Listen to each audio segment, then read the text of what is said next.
Good morning student. आज हम geography में लेसन नंबर 3 की रीडिंग करेंगे।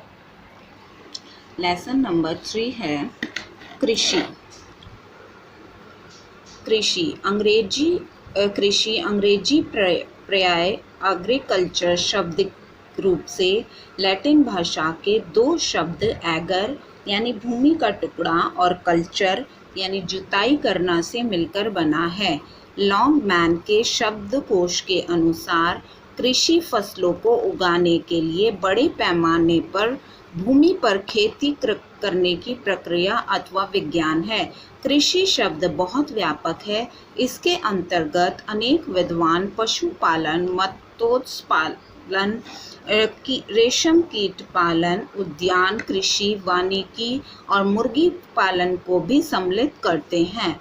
मनुष्य का प्राचीनतम व्यवसाय कृषि है। विश्व की 50% आबादी आज भी कृषि कार्य से ही अपनी आजीविका प्राप्त करती है। सभ्यता के प्रारंभ काल से ही आखेट और भोजन संग्रह के पश्चात मानव को जीवन निर्वाह करने के लिए कृषि को अपनाया। उर्वर मिट्टी वाली नदी घाटियाँ और उनका डेल्टा क्षेत्र कृषि के प्रारंभिक क्षेत्र हैं। बाद में कृषि कार्य शुष्क और शीतोष्ण प्रदेशों में भी आरंभ हो गया।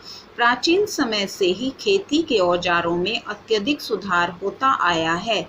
प्राचीन समय में किसान कुदाल, हल, दराती जैसे औजारों का प्रयोग करते थे। धीरे धीरे बैलों को खींचे जाने वाले हल का प्रयोग हुआ। वर्तमान समय में विकसित देश में मशीनों पर आधारित खेती होती है।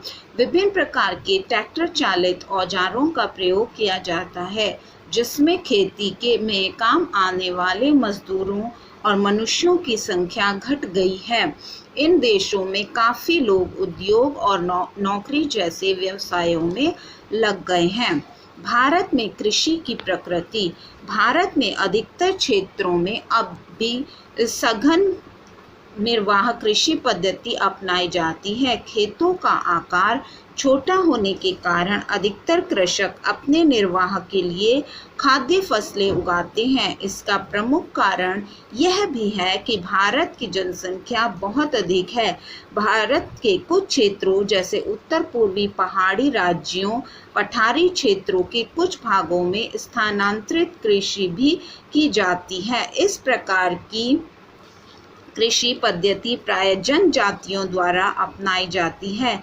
इस प्रकार की कृषि में जंगलों को साफ करके कुछ वर्षों तक के लिए स्थान पर जंगलों को साफ करके कृषि करने लगते हैं।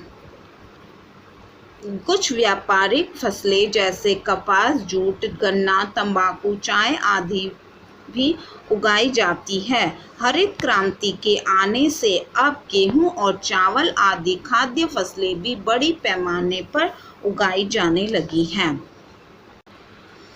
कृषि को प्रभावित करने वाले कारक। विश्व की केवल 11% भूमि कृषि योग्य है। प्रत्येक फसल के लिए कुछ मूलभूत आवश्यक तत्वों, तापमान एवं वर्षा की आवश्यकता होती है। कुछ फसलें उष्ण जलवायु में अच्छी प्रकार से उगती हैं, परंतु कुछ फसलें उपोष्ण और शीतोष्ण जलवायु में भी अच्छी तरह से उग सकती हैं। पहले फसलों को उगाने के लिए केवल वर्षा के जल पर निर्भर रहना पड़ता था, परंतु अब नहरों द्वारा उन स्थानों पर जल पहुंचाया जाता है जहां जल का अभाव है। अच्छी किस्म के बीजों एवं रासायनिक उर्वरकों के प्रयोग से भी प्रति हेक्टेयर उत्पादन में काफ़ी वृद्धि हुई है। कृषि के प्रकार। विश्व के विविध पर्यावरणों में भूमि की उपलब्धता, भूगोलीय परिस्थितियों, उत्पादकों की मांग, मजदूरी एवं तकनीकी स्तर के आधार पर विभिन्न प्रकार की कृषि प्रचलित है। भूमि के छोटे टुकड़ों पर गहन कृषि हो सकती है अथवा बड़े फार्म पर व्यापक खेती हो सकती है। निर्वाह कृषि। अधिक फसलें जिस भाग पर उगाई जाती है वहीं पर उपभोग कर ली जाती है। इसके अंतर्गत 3 प्रकार की पारंपरिक कृषि पद्धतियां आती हैं। चलवासी पशुचारण, स्थानांतरित कृषि और गहन कृषि। सबसे पहले चलवासी पशुचारण।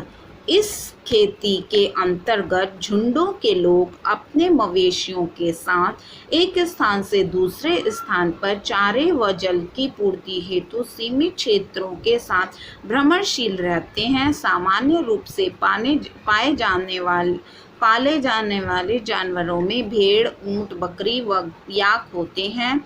भ्रमणकारी पशुचारण सहारा, मध्य एशिया तथा कुछ भारतीय भागों जैसे राजस्थान तथा जम्मू और कश्मीर जैसे निर्जन व उपनिर्जन क्षेत्रों में प्रचलित है। नंबर 2, स्थानांतरित कृषि।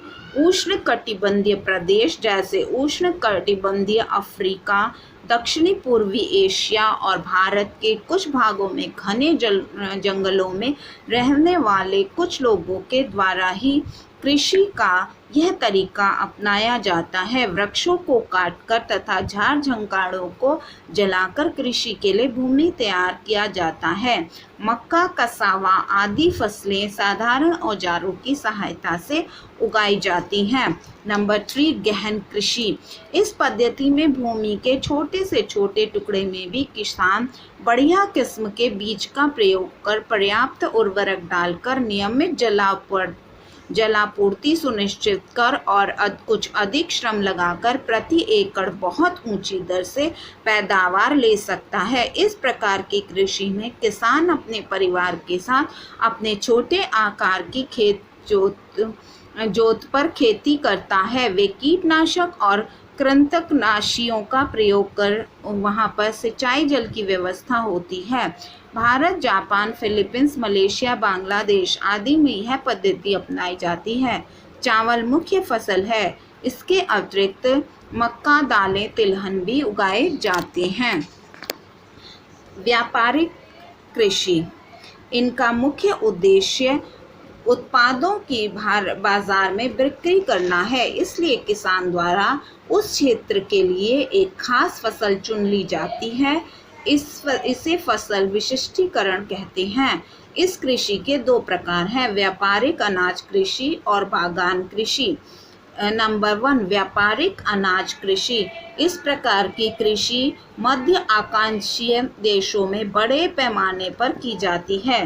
कनाडा, यूएस, रूस, यूक्रेन, अर्जेंटीना, ऑस्ट्रेलिया और विकसित देशों और भारत में कुछ प्रदेशों में व्यापारिक उद्देश्य से ऐसी फसलों को उगाया जाता है। इस दृष्टि से भारत में गेहूं की खेती का विशिष्ट स्थान है। यूएसए में गेहूं, मक्का और कपास के क्षेत्र विख्यात हैं। इन क्षेत्रों में जनसंख्या का घनत्व बहुत कम है। ट्रैक्टरों समतल कर देने वाले यंत्रों, बीज बोने वाले यंत्रों और संयुक्त हार्वेस्टरों जैसी मशीनों से फार्मों पर अधिकतर कार्य किया जाता है। सघन खेती की अपेक्षा प्रति इकाई श्रम और पूंजी की मात्रा इस खेती में बहुत कम लगती है, इसलिए इसे विस्तृत खेती के नाम से भी जानते हैं। अन्य फसलों में गेहूं और जौ, सब्जियां और तिलहनों के साथ साथ चुकंदर भी उगाई जाती है। जब कृषि के साथ साथ पशुपालन भी किया जाता है तो इसे मिश्रित खेती कहा जाता है। यूरोप के अतिरिक्त यह उत्तर पूर्वी अमेरिका, अर्जेंटीना, दक्षिण पूर्वी ऑस्ट्रेलिया, न्यूजीलैंड और दक्षिण अफ्रीका में भी सामान्य रूप से पाई जाती है। नंबर 2, रोपण कृषि। रोपण कृषि उष्णकटिबंधीय क्षेत्रों में श्रेष्ठ प्रबंध और संगठित प्रणाली के अंतर्गत की जाती है। इसके अंतर्गत रबर, चाय और कॉफी की फसलें बड़े बागानों में उगाई जाती हैं। भारत में इस कृषि का विकास यूरोप वासियों द्वारा किया गया था। स्वतंत्रता प्राप्ति के पश्चात स्थानीय सरकार या निजी कंपनियों द्वारा इस खेती का प्रबंध किया जाता है। इस उपज देशी और विदेशी दोनों प्रकार के बाजारों में बेची जाती है। भारत में श्रीलंका में चाय, ब्राज़ील और कोलंबिया में कॉफ़ी, लैटिन अमेरिका और घाना में कोको, क्यूबा में गन्ना, कैरेबियन द्वीप में केला, इसी प्रकार की कुछ विशिष्ट फसलें इन कृषि के अंतर्गत बोई जाती हैं। उद्यान कृषि, फूलों और सब्जियों का उगाना, ट्रक फार्मिंग, स्थानीय खपत के लिए बड़े शहरों के आसपास सब्जियों की खेती करना, फूलों की खेती करना आदि भी व्यापारिक कृषि के ही कुछ प्रकार हैं। अब है मुख्य फसलें। विश्व में उगाई जाने वाली प्रमुख फसलों की खाद्य फसलों और व्यापारिक फसलों में वर्गीकृत किया जाता है। कुछ खाद्य फसलों का व्यापारिक फसलों का उत्पादन मुख्यतः व्यापार के उद्देश्य से ही किया जाता है। सबसे पहले हम पढ़ेंगे खाद्य फसलें। खाद्य फसलों में सभी अनाज, दालें, तिलहन, पेय पदार्थ एवं कंद शामिल है। चावल, गेहूं, मक्का, ज्वार, बाजरा आदि मुख्य खाद्यान्न हैं। नंबर 1, चावल। चावल भारत की प्रमुख खाद्यान्न फसल है। इसके लिए गर्म एवं आर्द्र जलवायु की आवश्यकता होती है। इसके लिए 25 डिग्री सेंटीग्रेड या इससे अधिक तापमान एवं 100 सेंटीमीटर से अधिक वर्षा की आवश्यकता होती है। यह नदी, डेल्टाओं, घाटियों, डेल्टा तथा समुद्र तटीय मैदानों की जलोढ़ मिट्टी में उगाई जाती है। भारत का विश्व में चीन के बाद चावल के उत्पादन में दूसरा स्थान है। प्रमुख चावल उत्पादक राज्य पश्चिमी बंगाल, बिहार, उड़ीसा, आंध्र प्रदेश, तमिलनाडु, पंजाब और हरियाणा हैं। चावल एशिया की प्रमुख खाद्यान्न फसल है। इस महाद्वीप में विश्व के लगभग 90% धान उगाया जाता है। चीन, भारत, जापान, बांग्लादेश और इंडोनेशिया इसके प्रमुख उत्पादक देश हैं। एशिया के देशों में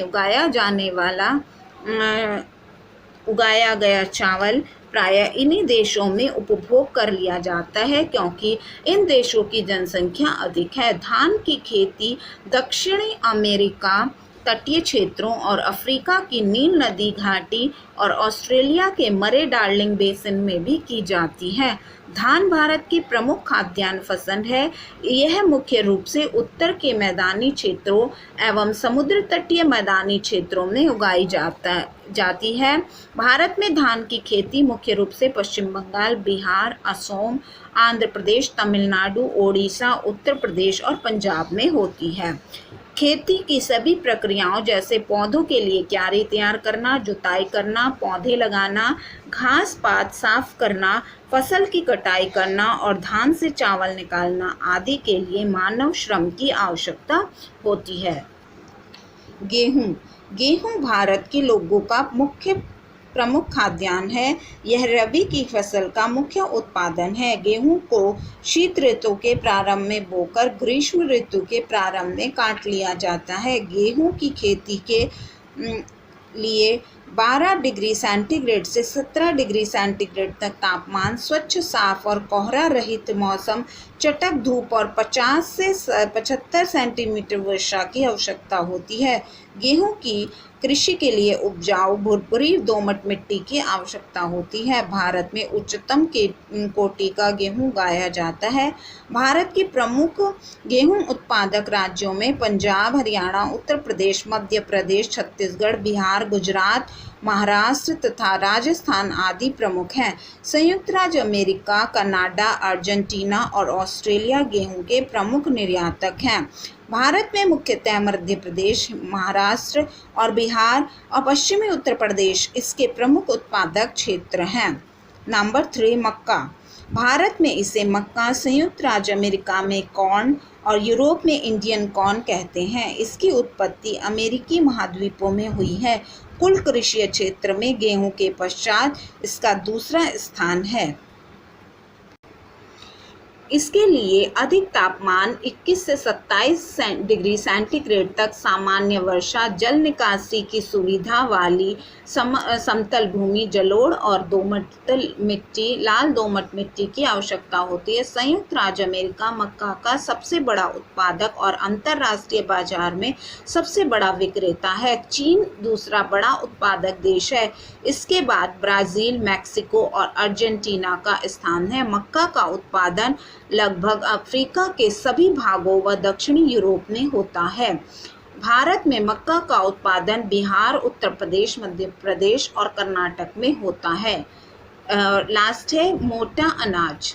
ज्वार, बाजरा, रागी और सोरगम को संयुक्त रूप से मिलेट अथवा मोटा अनाज कहते हैं। ये चारा खाद्यान्न के रूप में प्रयोग आते हैं। इसकी खेती 25 से 30 डिग्री सेंटीग्रेड उच्च तापमान तथा 50 से 75 सेंटीमीटर वार्षिक वर्षा वाले क्षेत्रों में होती है।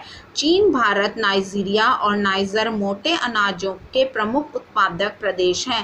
भारत में हरियाणा, उत्तर प्रदेश, पंजाब आदि राज्यों में ज्वार मुख्यतः चारे के लिए उगाई जाती है। महाराष्ट्र और तथा कर्नाटक भारत के मोटे अनाज के बड़े उत्पादक हैं।